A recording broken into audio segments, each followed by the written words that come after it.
భూమి లేకుండా ధరణిలో ఎంట్రీ. ఫీల్డ్లోని భూములకు ధరణి రికార్డులకు 8 లక్షలకు ఎకరాల తేడాట. ఇప్పటికే పరిష్కరించిన పోగా ఇంకా 5.82 లక్షల ఎకరాలు ఎక్కువ. ఏ జిల్లాలో చూసినా 1000 ఎకరాలు తేడాలు. పాస్ బుక్స్లో భూమి ఎక్కువగా నమోదైన వాళ్ళు గప్చుప్. అక్రమంగా రైతు బంధు క్రాపులను తీసుకున్నట్టు గుర్తింపు. భూమి తక్కువగా నమోదైన రైతుల ఆఫీసుల చుట్టూ చక్కర్లు. 1956 నాటి ఆర్ఎస్ఆర్ ఆధారంగా డిజిటల్ రికార్డు సరిచేస్తున్న రెవెన్యూ శాఖ అన్నట్టు. అయితే ఇక్కడ మన జిల్లాలో కూడా ఒక మండలంలో కూడా ఇనాం పట్ట భూమిని ఒక బీసీ ఒక ఓసీ వ్యక్తులు ఇక్కడ పట్టా చేసుకోవడం జరిగింది. వాళ్ళకు ఒకవేళ పట్టా కావడానికి ఏమైనా సర్టిఫికేట్ ఉందా అని చెప్పి అడగడం జరుగుతూ ఉంది. ఇక్కడ ఉన్న ఎంఆర్ఓ గారిని, జిల్లా కలెక్టర్ గారిని అడుగుతూ ఉన్నాం. 2, ఒకవేళ ఉండే అంటే అసలు రిజిస్టర్ చేసిన పర్సన్ అతనేనా అంటే ఇంటి పేరు ఉండే అంటే ఇప్పుడు ఎగ్జాంపుల్గా సాయిని శ్రీకాంత్ గారు ఉన్నారు. ఇతను 1970 నుంచో 50 నుంచో పట్టాలో ఉన్నాడు. ఇవాళ సాయిని శ్రీకాంత్ అని నేను ఒక వ్యక్తిని వచ్చి ఇవాళ పట్టా చేసుకున్నట్టయితే పట్టాకు వచ్చి ఇవాళ నేనే అని చెప్పి నేను ఇంకో వ్యక్తికి పట్టా చేయొచ్చు అని అడుగుతూ ఉన్నాను. ఇక్కడ ఇతని పట్టా అయిన టైంలో నేను అప్పుడే పుట్టి చెడ్డీలు వేసుకొని బయట తిరుగుతూ ఉన్నాను. అటువంటి వ్యక్తిని ఈరోజు పట్టా చేయొచ్చు అని కూడా నేను ఈ విధంగా ఇక్కడ ఈ వేదిక నుంచి అడుగుతూ ఉన్నాను. ఇది పూర్తి ఆధారాలు మా దగ్గర ఉన్నాయి, పూర్తి విషయాలు మా దగ్గర ఉన్నాయి. ఈరోజు రేపు ఎంఆర్ఓ గారికి పెడతాం, జిల్లా కలెక్టర్ గారికి పెడతాం, అలాగే సంబంధిత రెవెన్యూ శాఖ మంత్రికి కూడా మేము లెటర్ పెట్టబోతూ ఉన్నాం. 18 ఎకరాలు అప్పనంగా అంటే ఎవరో పేరు ఎవరో వ్యక్తిని తీసుకొచ్చి ఇతనే అతను అని చెప్పి చేయడం క్రిమినల్ కేసులు పెట్టాలి. ఖచ్చితంగా మీరు క్రిమినల్ కేసులు పెట్టాలి కంపల్సరిగా. పూర్తిగా ఇప్పుడు సబ్సిడీ అనే అది ఇది అని చెప్పి తిరుగుతూ ఉన్నారు జిల్లాలో. కరెక్ట్ కాదుగా వ్యవస్థ. ప్రభుత్వంలో ఉన్న లొసుగుల్ని వాళ్ళు అనువుగా మార్చుకుంటారు. ఇంకోటి దీని పక్కనే అనువైన గవర్నమెంట్ ల్యాండ్ ఉంది. ఈ గవర్నమెంట్ ల్యాండ్ కూడా వాళ్ళు తీసుకొని అక్కడ షెడ్లు వేసుకొని కార్యక్రమాలు సాగిస్తూ ఉన్నారు. అంటే దాని పక్కన ఉంటే ఇప్పుడు ఇంటి పక్క ఉంది ఈ బిల్లు కూడా మాదే అన్నట్టుగా కబ్జా చేసినట్టుగా ఆ పక్కన భూమిని కూడా గవర్నమెంట్ అంటే ఎవరు మనది అనుకొని వాళ్ళు స్వచ్ఛందంగా కబ్జా చేసుకోబోతూ ఉన్నారు, చేసుకున్నారు కూడా. అయితే పూర్తిగా అది అన్యాయమైన పని. వారిది కాదు పట్ట, అది వేరే వాళ్ళది ఇనాం పట్ట. అతను సబ్జెక్ట్లో అతను లేడు, అతను సృష్టించినారు, పట్టా చేసుకున్నారు. ఇప్పుడు వేరే భూమిని కూడా కబ్జా చేయబోతున్నారు. ఇది సబ్జెక్టు. పూర్తి వివరాలు కూడా మేము వెల్లడిస్తూ ఉన్నాం. పూర్తి వివరాలు కూడా ఎంఆర్ఓ గారు చెప్పినాం. సంబంధిత కలెక్టర్ గారు కూడా ఈ విషయాన్ని మేము చేరవేయబోతున్నాం. రైట్. అయితే దీంతో పాటుగా లోపలికి వెళ్ళాక మాట్లాడదాం. రైట్. అయితే ధరణి ముసుగులో జరిగిన అక్రమాలను గుర్తించిన ప్రభుత్వం వాటిని సరిచేసే పనిలో పడింది. గత ప్రభుత్వ హయాంలో వివిధ బై సర్వే నెంబర్ల కింద అసలు భూ విస్తీర్ణం కన్నా 8 లక్షల ఎకరాలు ఎక్కువగా ధరణి నమోదైంది.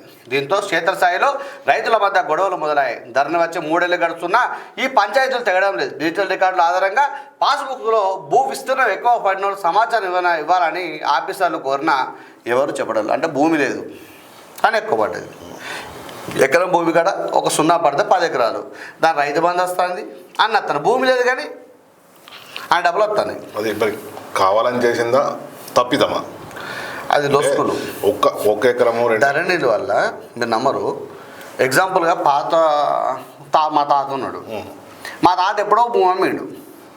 ఇక ప్రేమ హైదరాబాద్లో ఎక్కడో బతుకుతున్నాం. ధరణ వచ్చినాక ఏమైందంటే దరిద్రానికి ఆ తాత పేరు మళ్ళీ తాత పేరు వచ్చింది. ఇవాళ నేనేం చేస్తున్నా మనమని నేను వచ్చి ఈ భూమిని ఆదాయం చెప్పి అడ్డంవాడు ఇప్పుడు నా గొడవలవుడు మీరు ఇక్కడ చదివిన కథ ఒకటి వచ్చింది. 1956 నాటి ఆర్ఎస్ఆర్ ఆధారంగా డిజిటల్ రికార్డు సరి చేస్తున్న రెవెన్యూ శాఖ. అవును. అంటే అప్పటి రికార్డు సరి చేస్తుంటే అప్పటి రికార్డులు అప్పుడు ఉన్నోళ్ళు ఇప్పుడు ఉండాలని లేదు. అవును. అంటే ఇక్కడ ఆనాటి డిజిటల్ రికార్డులు అంటే పూర్తిగా అక్కడి నుంచి తీసుకొస్తున్నారు. ఎవరెవరు ఉన్నారు, ఎవరు అమ్మిళ్ళు, ఏం కథ పూర్తిగా చూసుకుంటా సెట్ చేసుకుంటూ వస్తున్నారు. 50-70 సంవత్సరాల రికార్డు కానీ 70 నుంచి అయితే అంటే ఆ డిజిటల్ రికార్డు 70 సంవత్సరాల రికార్డు తీయాలంటే అది ఎంత టైం పడుతుంది? ఇంకోటి భూమి తక్కువగా నమోదైన రైతులు ఆఫీసుల చుట్టూ తిరుగుతారు. అంటే ఇప్పుడు ఎగ్జాంపుల్ నాకు 5 ఎకరాలు ఉంది కానీ నాకు ఎకరమే అందులో నమోదైంది. వాళ్ళు ఆఫీసుల చుట్టూ తిరుగుతారు.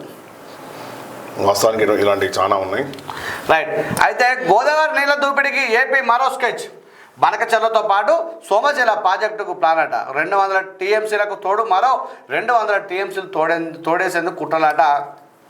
అయితే 216 నాటి పోలవరం టు సోమశిల డైవర్షన్కు రీడిజైన్.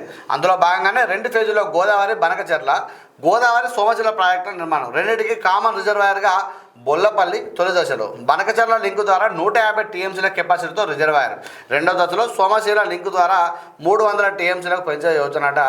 రాష్ట్రం అభ్యంతరాలు. గోదావరి బనకచర్ల లింక్ ప్రాజెక్టుకు సంబంధించి Krishna river management board KRMB, Godavari river management board జిఆర్ఎంబికి తెలంగాణ సర్కార్ ఫిర్యాదు చేసింది. గోదావరి జిల్లాలో అందుబాటులో ఉన్న 1486 టీఎంసీలని పేర్కొంది. అందులో 968 టీఎంసీలు తెలంగాణ కేటాయించగా 518 టీఎంసీలు ఏపీకి ఇచ్చారని గుర్తు చేసింది. మిగులు జలాలకు సంబంధించి ఇప్పటి వరకు లెక్క తేల్చలేదని, అలాంటప్పుడు వరద జలాల ఆధారంగా ప్రాజెక్టులు ఎలా చేపడతానో ఆక్షేపించింది. మిగులు జలాల వాటాలు తేలినప్పుడు కొత్తగా లింక్ ప్రాజెక్టులను చేపట్టడం ఏంటని వాదించింది. 2016లో ఏపీ నిర్మించతలపెట్టిన పోలవరం సోమశిల ప్రాజెక్టు విషయాన్ని కూడా లేఖలో అధికారులు ప్రస్తావించారు. ఆ ప్రాజెక్టుకే ఇప్పుడు రీడిజైన్ చేస్తున్నట్టుగా ఉందని పేర్కొన్నారు. వెంటనే ఆ ప్రాజెక్టును ఆపాలని లేఖల్లో కోరారు. మరోవైపు ఇప్పటికే కేంద్రానికి మంత్రి ఉత్తమ్ కుమార్ రెడ్డి 2 లేఖలు రాసిన సంగతి తెలిసిందే. ఆర్థిక సాయం చేయొద్దని కేంద్ర ఆర్థిక శాఖకు, టెక్నికల్ అనుమతులు ఇవ్వద్దని కేంద్ర జలశక్తి శాఖ ఆయన 2 లేఖలు రాసినట్టుగా వార్త కథనం రావడం జరిగింది. మరి ఏమైందంటూ ఆపుతారా? ఆపరు, అసలు ఆపరు కదా. మరి ఏం చేసారు? అంతే, నడుస్తూనే ఉంటాయి, వాటి పని అవి చేస్తూనే ఉంటాయి. ఇది పేపరు పుల్లేనా? అంతే, అంతే. వాస్తవానికి వీళ్ళు డిస్కషన్ చేస్తూనే ఉంటారు పేపర్లోనే, ఆ పని నడుస్తూనే ఉంటుంది, స్టార్ట్ అవుతూనే ఉంటుంది. వాళ్ళు అసలు ఎప్పటి నుంచో అసలు నీళ్ళ దోపిడీ అసలు ఇప్పటి నుంచి కాదు, ఎప్పటి నుంచో నడుస్తుంది. మన వాళ్ళకి ఇంతే, ఆ పేపర్కి ఇచ్చడో పోయి ఒకసారి పోయి వచ్చడో కలిసి వచ్చడో ఉంటుంది అంతే.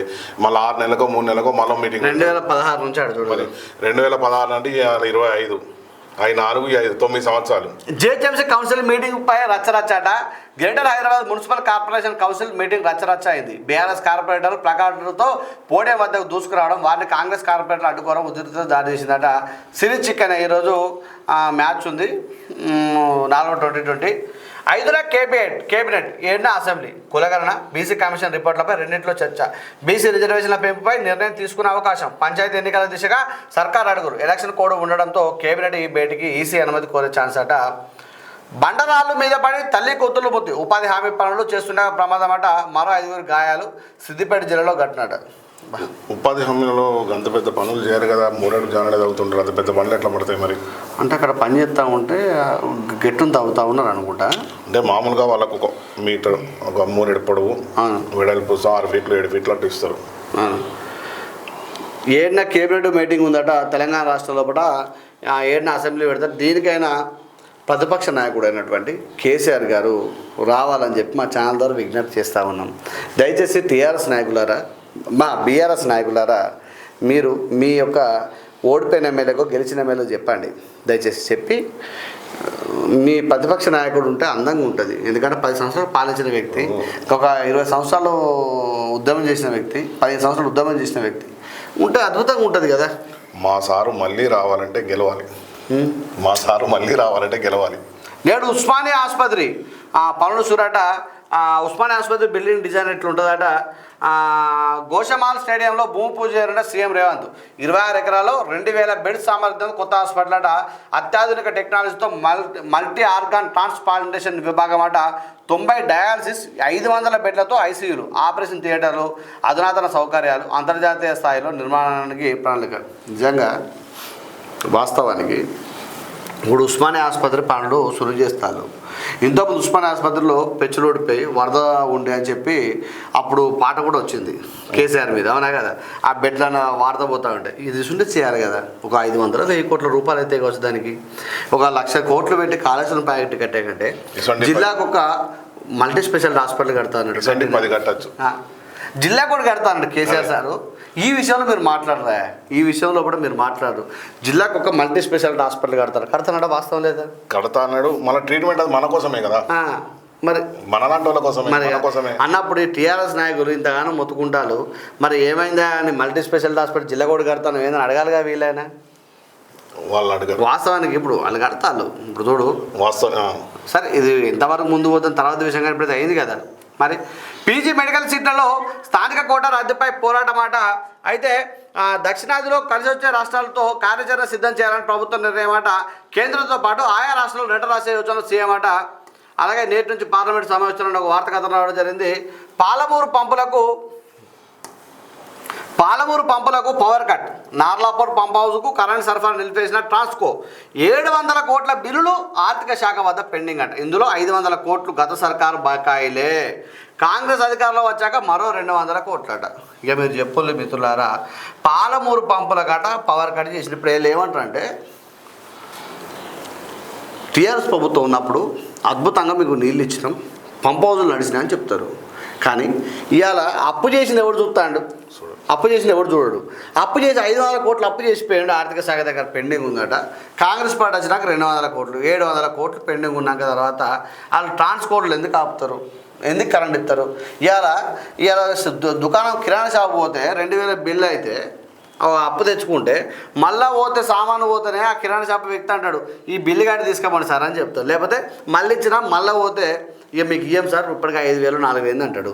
మరి ఇటువంటి సందర్భంలో పాటు ఇక్కడ 500 కోట్లు కరెంటు బిల్లులు పెండింగ్ ఉన్న తర్వాత ఏడ వ్యవస్థ నడుతుంది మీరు చెప్పులు ఆర్థిక శాఖ దగ్గర పెండింగ్ ఉందట. కాంగ్రెస్ పార్టీ వచ్చినాక 200 కోట్లు ఉన్నది. మరి 500 కోట్లు తీర్చచ్చు కదా సార్.